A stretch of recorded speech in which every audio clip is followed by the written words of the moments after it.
Well, welcome everyone. Thank you for joining us this morning. I'm Heather Weininger. I'm the Executive Director of Wisconsin Right to Life.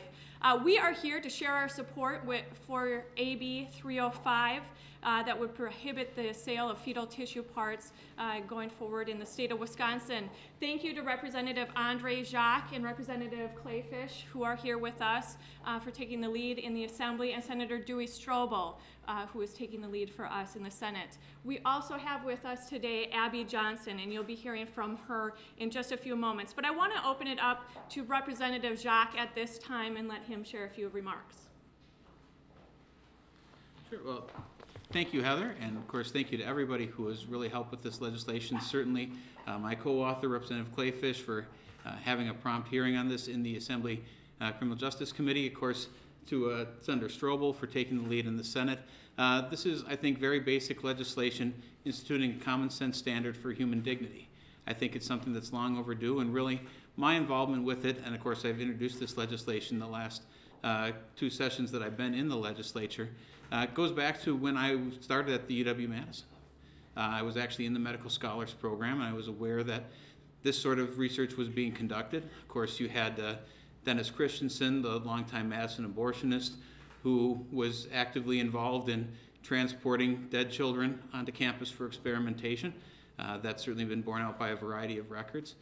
He was actually on the faculty for the UW for decades by his own admission, and certainly something that I think this is, again, very important in terms of instituting a high ethical standard for our state, and I certainly appreciate the support of everybody gathered here today.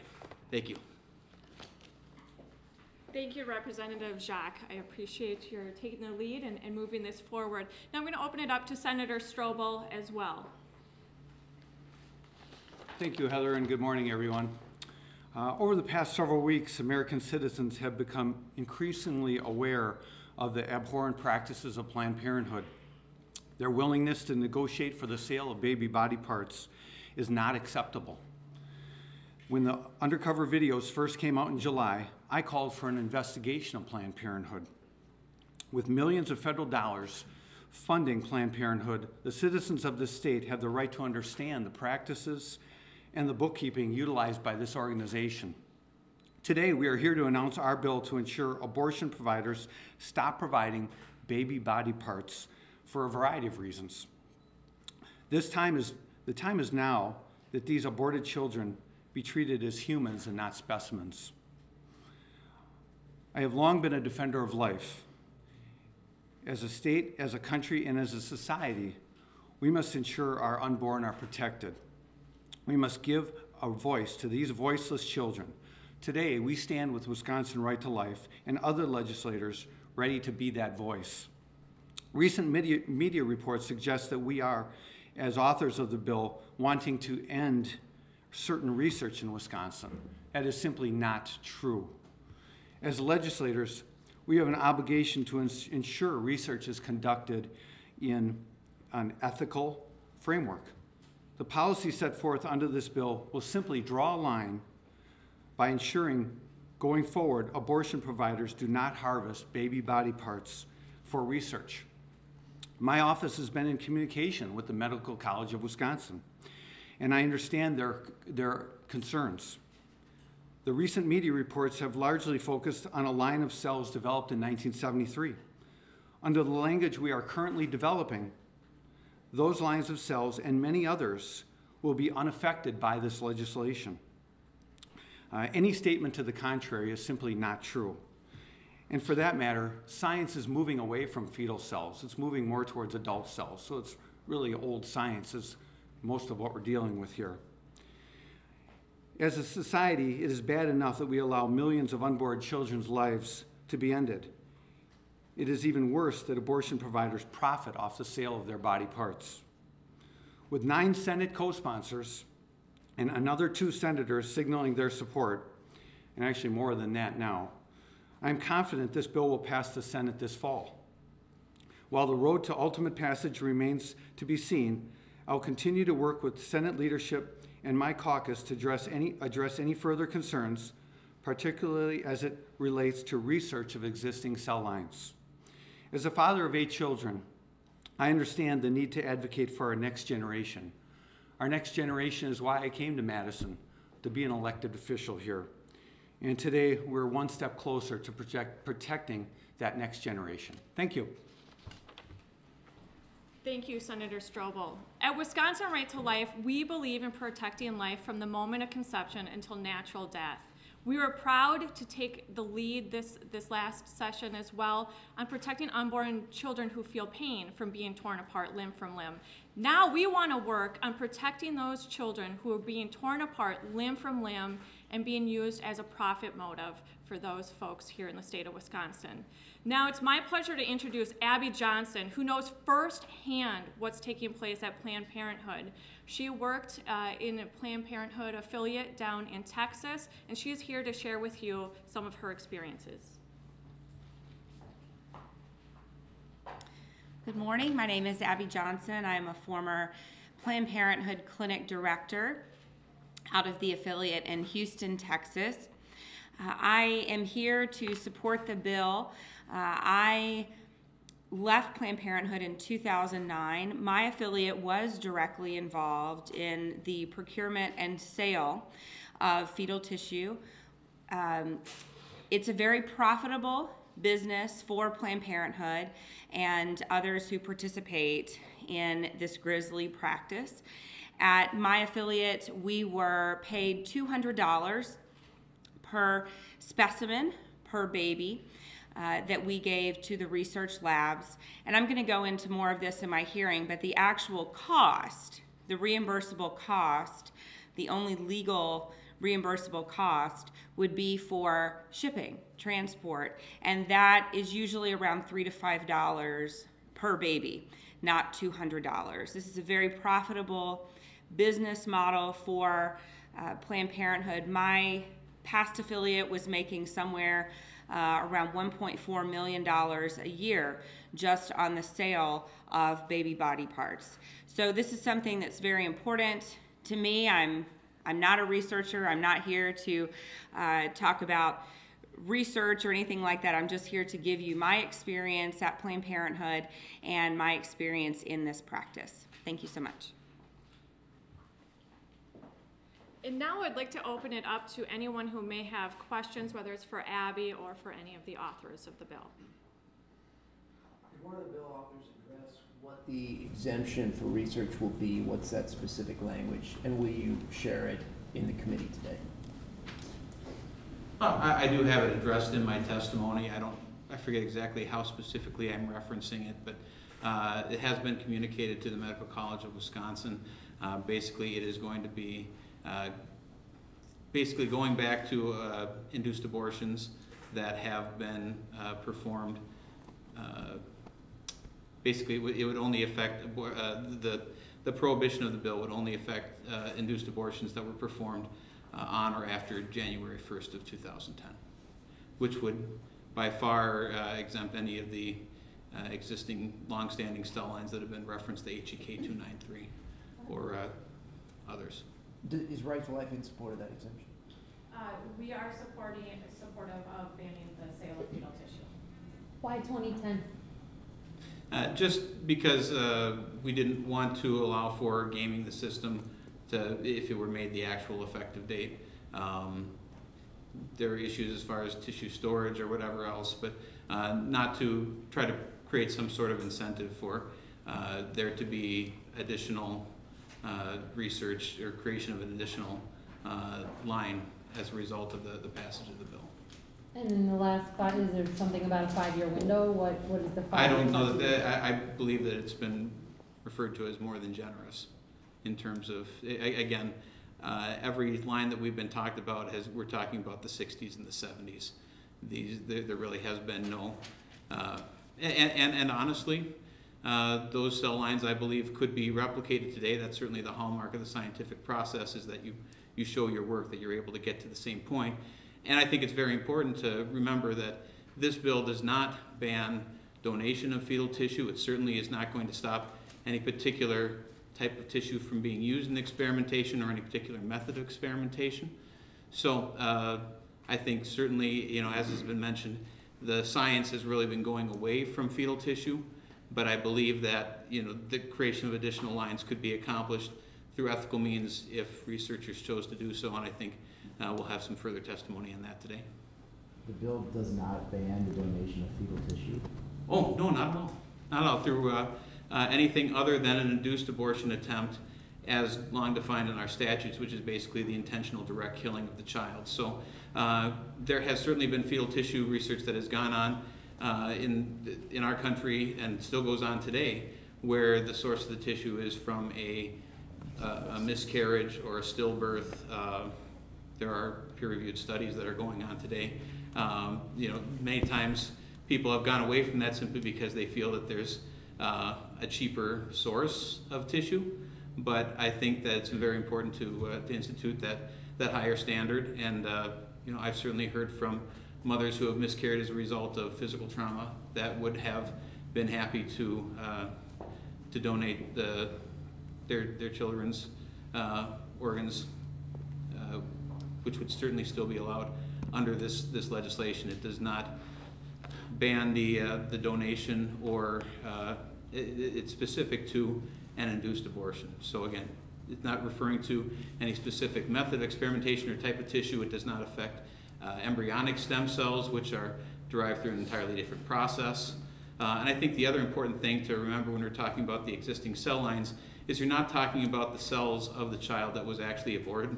You're talking about descendant cells, in this case, replications that have occurred almost an infinite amount of times since the 1970s. Heather, can you address whether the exemption is acceptable to Right to Life? Well, we haven't seen the final written version of it, but we do support the sale of fetal tissue being sold from an aborted baby who's been torn apart limb from limb. I'm sorry, we're opposed. I'm sorry, we're opposed. Can I ask Andre, what is, and I know Senator Strobel mentioned this, what is when you say that medical research is going in the direction of not using fetal cells as often, what are you basing that on? Well, I'll be providing testimony from Dr. David Prentice, who has had more than 20 years of experience as a researcher at the University of Indiana, University of Texas. He's currently with the Charlotte Lozer Institute in Washington, D.C. He's with the Midwest Stem Cell Consortium, and he very clearly lays out very well-sourced, I believe it's 3 pages worth of testimony that I will be referencing directly in my testimony, which will also be available to you. But I think that the science is very clear that just as we've seen the vast majority of cures and treatments come from adult stem cell research rather than embryonic, and of course we later learned that because of the induced pluripotent cell, the IPS cell, it was not even necessary to utilize embryonic stem cells for a variety of research that had already been conducted. But embryonic stem cells, I thought you just said it was derived from a completely different process. And that's what I'm saying. And we're not referring to embryonic stem cells. I'm just merely drawing the parallel in terms of getting away from fetal cells in terms of the direction of science. The direction of science has been away from fetal cells, just as we have over time found that much of the embryonic stem cell research can already be, have better results through use of the IPS cells. I thought we were talking about something different from embryonic stem cells. So this actually, we have some information at Wisconsin Right to Life that we can provide you on this before you leave that looks at the research of the fetal tissue that's used, and the embryonic stem cell issue is something that is separate from this particular bill. This is about the sale of fetal tissue, and that's what this bill is about. Are you aware of specific incidents in Wisconsin where Planned Parenthood has sold fetal tissue? From the information we have, we are not aware. They have said that they do not participate in something like this. However, that does not mean that they're not in discussion of future participation in this. So that's what we want to be preventing. And even if we're not Planned Parenthood, certainly we are aware of other transfers that have taken place.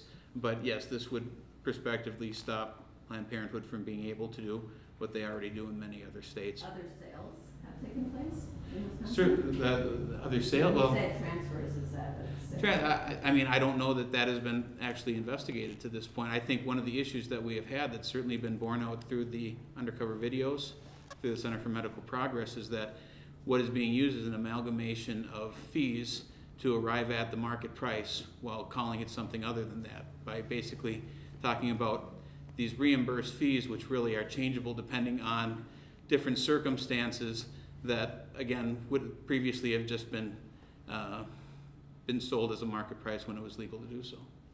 Has the medical community in Wisconsin been consulted in the drafting of this bill, and they signaled to you that it would allow research basically to continue? Could you repeat that? I missed that coming up. I said, has the medical community in Wisconsin been consulted in the drafting of this bill, and have they signaled to you that it would basically allow the type of research that we're talking about to continue? Well, the intent is, and we're in ongoing discussions with them, to again allow for the existing cell lines, any research to continue on those. And one thing I wanted to add is, with the body part thing, in California, in those videos they referenced a couple major buyers of these parts, and these buyers then are actually middlemen, and we don't know really where those middlemen then are selling those parts to. They certainly could be ending up in Wisconsin just the same, not directly from Planned Parenthood to Wisconsin. And I would also mention that the medical community has been consulted, or at least in this case, the UW and Medical College of Wisconsin have been consulted. There was a reason why the language changed from the 2013 version of this legislation to the 2011, which was basically at their request, which we thought would have resolved their concerns because it eliminated the phrase "or derived from" fetal tissue cells, etc. So there was a one phrase change between those two types of legislation. That was a specific request that had come, and we made that change thinking that that would take care of their issue. We were again recontacted and are, have been working to address that issue, but certainly we have been acting in good faith to make this bill prospective. Can you name please the names of the middlemen that you referenced, Senator Strobel? And could you also clarify whether this exemption exists in any other states' laws? Are you basing that on another state's law? We can provide you the names of some of those well-published middlemen. I don't have them by memory, but they're out there. Dr. Johnson, can you say, when you were director of the clinic in Houston, did you ever move to try to stop this if it was something that you personally disagreed with them doing? First, I appreciate you calling me a doctor, but I'm not. I actually have no medical training, but that's not required to work or even direct a Planned Parenthood medical facility. No, actually, I didn't. I didn't try to stop it at all because I had been told by our research department that this sort of research was going to provide life-saving treatments. I later found out that that actually was not the case, but at the time I was very pro-choice. I believed in what we were doing at Planned Parenthood. It wasn't until 2009 when I actually had a conversion on the issue and left Planned Parenthood and then began speaking out about my experiences. What was it being used for? Well, we were told at one point later on, I was told that it was actually being used for to help treat baldness in men, that it was used for certain different animal experimentation, but that it was not being used for the life-saving treatment that we were told. That was, you were told that by Planned Parenthood? That Correct. That's what it was being used for? Correct. The baldness treatments and such? That was from Planned Parenthood? Oh, actually, no. That wasn't from Planned Parenthood. Planned Parenthood didn't actually tell us what it was going to be used for because we didn't know at the time how it was going to be used. So the company that we used was called Amphioxus Cell Technologies. They're now a closed group.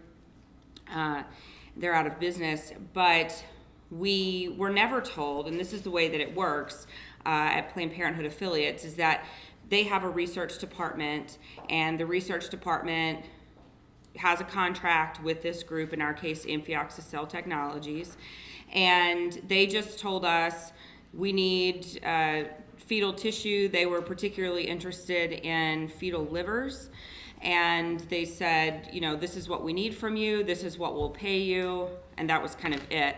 I found out later through some investigation about Amphioxus and other people who had worked on research teams with Planned Parenthood, that they found out that it was actually one of the things that they were working toward was to cure male pattern baldness. Can you say why you wanted to speak out about this now? What caused the conversion in 2009? Why did you want to leave Planned Parenthood? Sure. I left Planned Parenthood after a couple of things. One, in our budget meeting in August of 2009, we were given an abortion quota. Planned Parenthood Federation of America was imposing abortion quotas on all of the abortion centers across the country.